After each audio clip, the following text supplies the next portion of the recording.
Hi, this is a video for J.H. Lewis. Okay, thank you for putting your screenshots on here. I've just gone through this my thought process. Look for signs of trend change. Obviously we're looking here at these bars here, aren't we? Change in colour of tick volume, currency strength, direction change. 2. Currency strength, high and divergence. So we're getting higher lows here, aren't we? You're getting the divergence between there and the currency. Blue volume average I would probably enter here. So we've got the arrow and here. Drop to 1 minute time frame. At what point? My entry candle on the 1 minute time frame below. So we've got a second chart here. Let me just drag this away and I'll just show you what I've got. Okay, so here is your 5 minute chart, and this is what you refer to here as the change in colour, and you've got the divergence here. Now the other point is right here we go. This is the 1 minute chart. Now we have to bear in mind is this candle here is 8:20. We're on a 5 minute time frame, so that has opened at 8:20 and has closed at 8:25.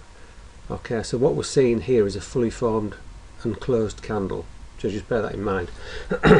So bearing that in mind, that your candle has now closed and we're now here, let's go down to the 1 minute time frame.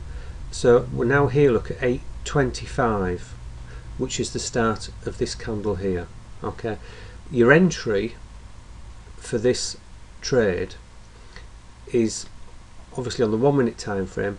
Now look at the dotted line. Okay, let's start up here. We've got a rising white difference line, it's above zero. The tick volume, look, has crossed the zero line and it's blue. You've got a matching blue on your normalized volume as well. So what you've got there is a set of three, haven't you? Look, you've got above, rising, angled upwards over the zero. You're angled here, you're blue, you're blue. So if you're going to do this 5 minute chart trend thing, you've got to have your 1 minute chart up as well, so that you can see where the entry point is, and that is your entry point. Okay, so up, above zero, crossed, blue, blue, and that's as good as you're probably going to get because it's a safe setup.